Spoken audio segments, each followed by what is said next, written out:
All right, so I am reviewing episode 8, the very last episode in season 1 of Kimora Back in the Fab Lane.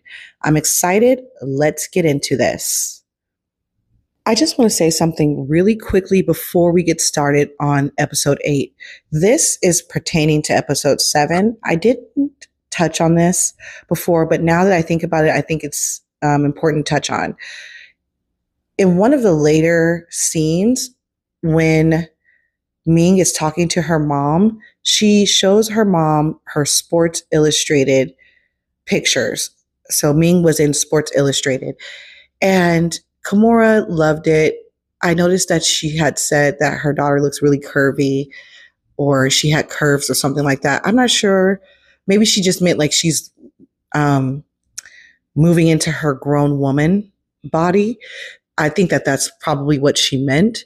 And it was a nice little scene. I just think that it's important for me to mention that because I didn't touch on it. Not everything I feel like is noteworthy in these episodes, but I did want to touch on that because I did say in one episode or in a past episode that Kimora really praises Kimora really praises Aoki for her model body and all that stuff. So I wanted to take the time to make sure to put in here that Kimora did acknowledge Ming and, her beauty and her ability to be on Sports Illustrated, which Kimora did talk about how she couldn't be in Sports Illustrated because she was pregnant with Ming at the time that she was asked. So she felt like she couldn't do it. She was offered, she couldn't do it, but her baby went on to do it. So I see the connection there. It was cute. And I just wanted to mention that. Okay. So that was just a little piece of that I wanted to touch on for episode 7. Now we're going to get into episode 8. Let's do this. All right. So in this first scene, Kimora is sitting and having a lunch with Miss Wanda. And she's talking about how she is turning 50. I just want to put a round of applause here. 50 is a huge milestone. That is so powerful for someone to reach 50. And this day and age with people under so much stress, people working crazy hours, not being able to fuel their bodies with good food sometimes because of always having to work and take care of kids and all that stuff, to be able to even make it to 50 is a blessing in itself. So I just think that that's a wonderful thing. Kimora's talking about having herself a very nice dinner. It sounds like she didn't really want to really do anything or have a big shindig for her birthday, but because Aoki is leaving for a few months, she wants to do something to bring everyone together. And I think her 50th birthday is a fabulous way to do that. So she's pretty much just talking about that in this scene. That's pretty much it for this scene. Let's keep going. Okay, so in this next scene, Aoki is making her rounds with her siblings, and she is with Kenzo at his basketball practice. First of all, I want to say it is hilarious to watch Aoki. Oh, Lord, y'all got to listen. If you're a mom, please put in the comments that you understand what I'm doing. When you have multiple kids, you start getting tongue-tied when you're trying to call one and you really mean another one. I mean, I remember my dad used to do that with us all the time. He'd be like, Crystal, Dana, like, and I am doing the same thing. And these are not even my kids. Okay. Oh, you guys are going to have to bear with me with the whole Ming and Aoki. Okay. But Aoki, it's hilarious to watch her friggin' shoot do basketball and then shoot it. But she managed to put it, she managed to make a shot. It was awesome. That being said, I like the fact that she's taking time, like I said, with how she did with Wolf, that she's taking time with Kenzo to not only spend time, but to tell him, one-on-one, and from her that she's going back to Bali. Kenzo took it well. I feel like he's such a teenager. teenagers, sometimes they just seem kind of nonchalant, kind of apathetic, you know what I mean? But he took it well. And, he said he would miss her and that they would try to call, his, Aoki said, let's, try to call each other like once a week. And she talked about how close her and Kenzo have always been, which was beautiful. So that's pretty much it for that scene. I love the fact that she is really taking the time to connect with her siblings before she leaves. That's important. Family is important. If you're blessed enough to have a healthy, happy family where you guys get along and you have pretty good relationships, it's a good idea to try to maintain it. And every type of relationship is work, whether that's a romantic relationship, family relationship, friendships, all that stuff. And you have to be willing to put in the effort and the time to continue to have those relationships remain strong. And that's what we're watching Aoki do. So that was awesome. Loved it. Let's keep going. Before we move into this next scene, I want to just take a moment because I'm wondering why we haven't seen Gary very much. Gary is her adopted son from Jamaica. I just find it interesting that we're seeing all of her blood children, but we're not seeing a lot of Gary. I'm not really surprised that we're not seeing a lot of Jaden because Jaden is 18 years old and he's probably out doing 18-year-old things. He can drive. He's probably out having a good time. Probably doesn't want to really care to be on camera or to be on the show, to be honest with you. I mean, at that age, you just want to do your own thing.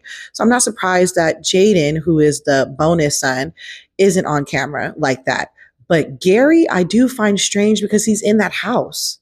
So, I just find that odd. And it's just something I want to take a note of here. All right, let's keep going. Okay, so in this next scene, Ming decides to have a small gathering with just mom and the kids for her birthday before the birthday dinner. She decided that they should just do something, just mom and the kids, or the kids should do something for mom, just them. So they make this beautiful little spread for the mom, have a cake for the mom, for Kimora. And they got cake, balloons, all that fabulous stuff, and they got her some gifts. Okay. The first thing that came to my mind is when I saw the Birkin bag or the picture of the Birkin bag. The first thing that came to my mind is who's paying for that? Did Kimora just buy her own 50th birthday gift? Because we keep hearing that the kids don't have money like that, or at least Ming, well, all of them, really. The other ones are underage, so they probably get an allowance. And then the older kids still get an allowance. Didn't we just hear Kimora say that Ming is the hardest on her credit card? So I wonder who really paid for that, for that bag, honey. I think Kimora just bought herself a 50th birthday gift, but it was sweet. It was sweet. Listen, it's the thought, right? And she said, we all chipped in. And I was just kind of like laughing. That's what Ming said. And I was laughing because I'm like, chipped in with the money your mom gave you? But I guess it is your money after your mom gives it to you. So can't really count as her money, I guess. But I don't know. Anyway, that's just what came to my mind. But despite all of that, it was really, really cute and sweet what they did. That being said, why is Kimora setting her sons up to have to, she's talking to her sons like, do you know who makes this bag and who's the brand and all this stuff? Obviously, she's trying to train them to understand it when they get older and they start dating, and to expect that a woman is going to want a Birkin bag. Now, all right, fine, Kimora, you setting them up for that, but geez, can you get them trained in a job that's going to guarantee that they have that kind of money to be buying women? Because those bags are very expensive. They're like $10K.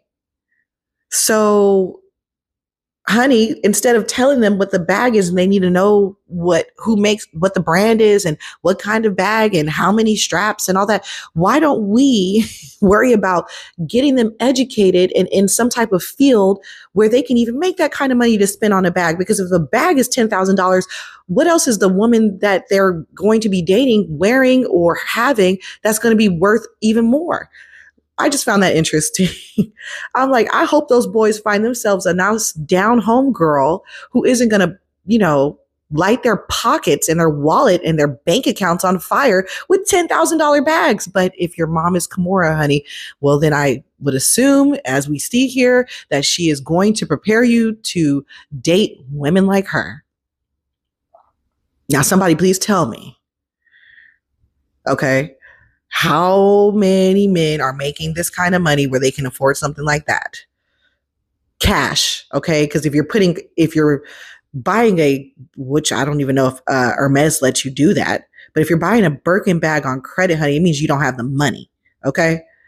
So, yeah, I would think you would want to pay cash or put it on your credit, but you have the cash somewhere else so you can go pay it off later.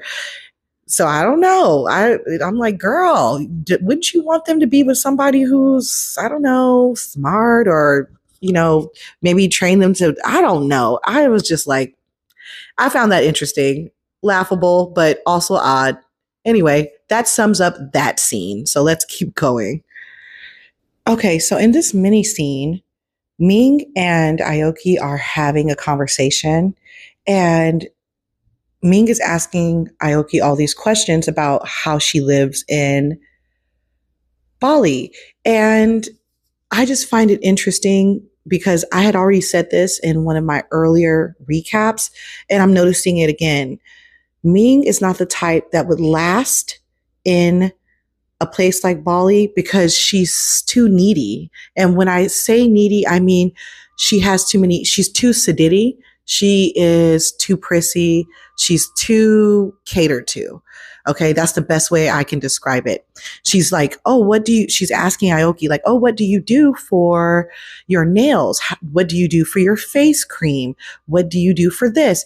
And Aoki's like, girl, I don't worry about my nails. I use coconut oil on my face. I'm not worried about all that stuff.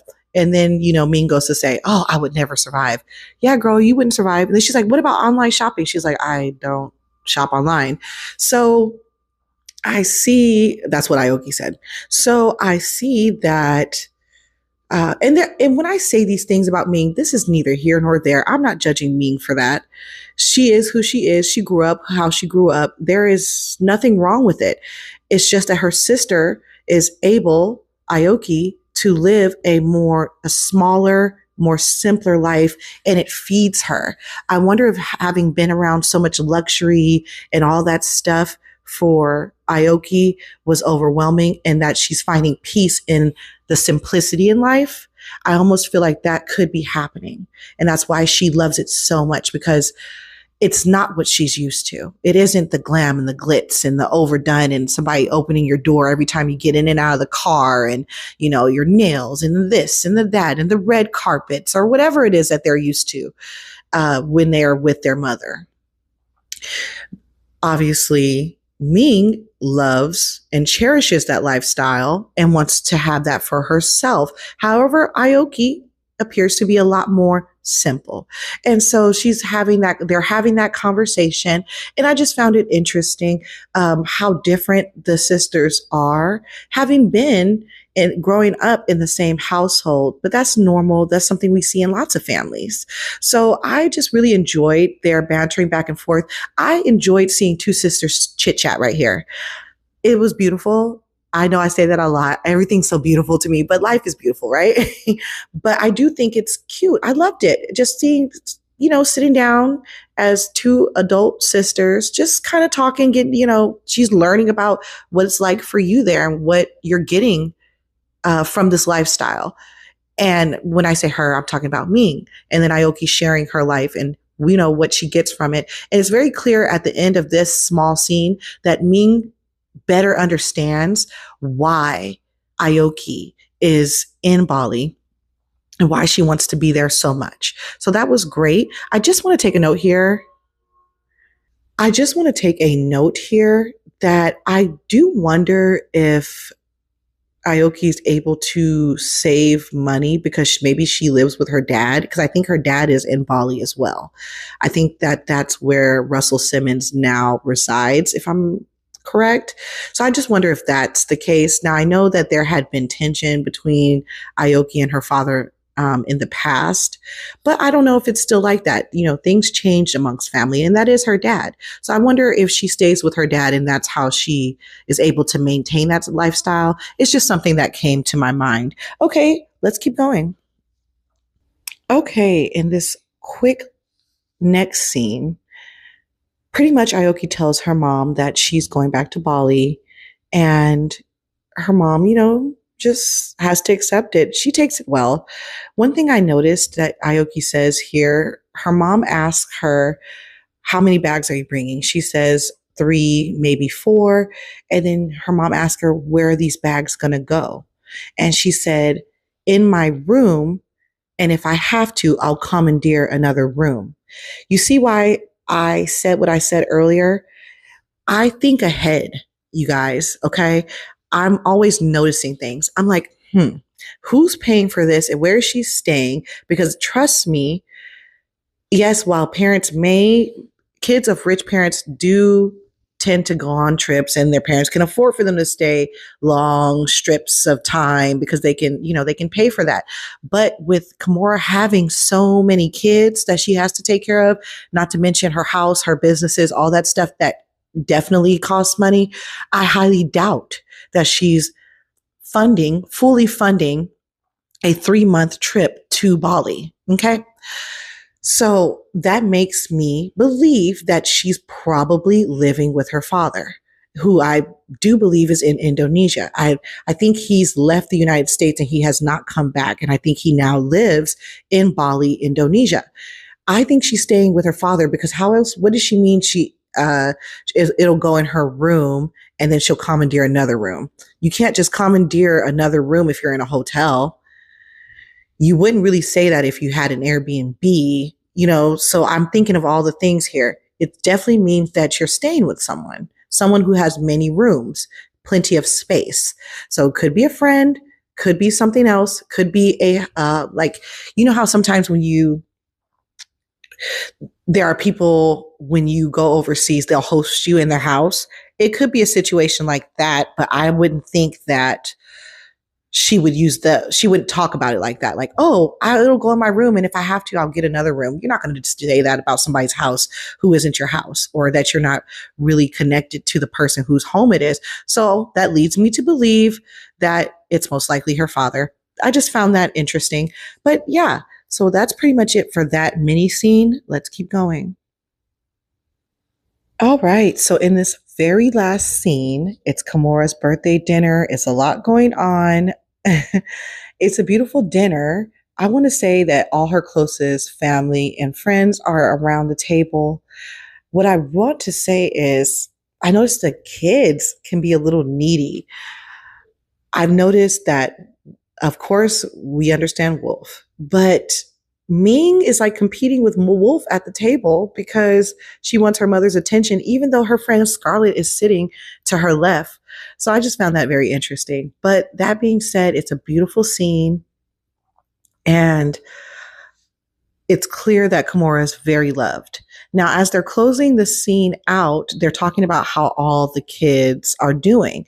One thing that I took notice of is that Kenzo turned 16. He got a brand new Audi for his birthday. When they talked about Gary, the adopted child, they say he was doing great. He also turned 16. His football is doing well. Didn't talk about anything that he got for his 16th birthday. I just found that interesting. I do hope that Kimora is treating Gary the same way she's treating Kenzo, because she did adopt him. So I hope that if Kenzo gets something like an Audi, I hope that Gary also an Audi vehicle.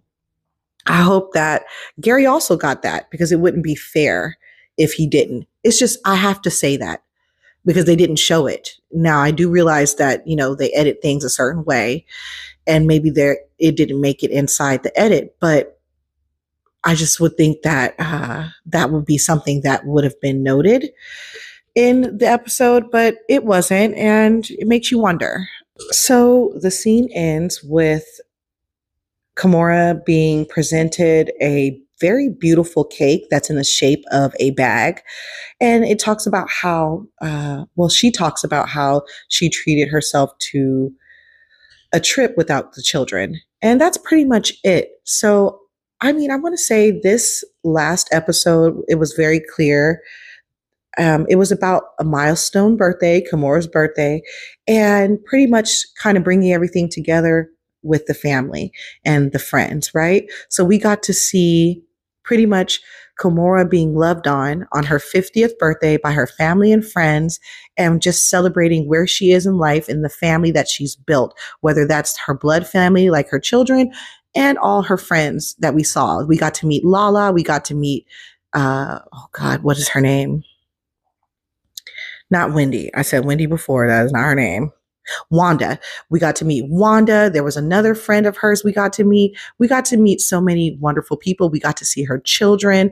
We got to see them grow through the episode. We got to see how they, chase their dreams and their goals, and just watch the younger children grow up and see what they were doing. It was really nice. I will say I would have liked to see Gary a lot more.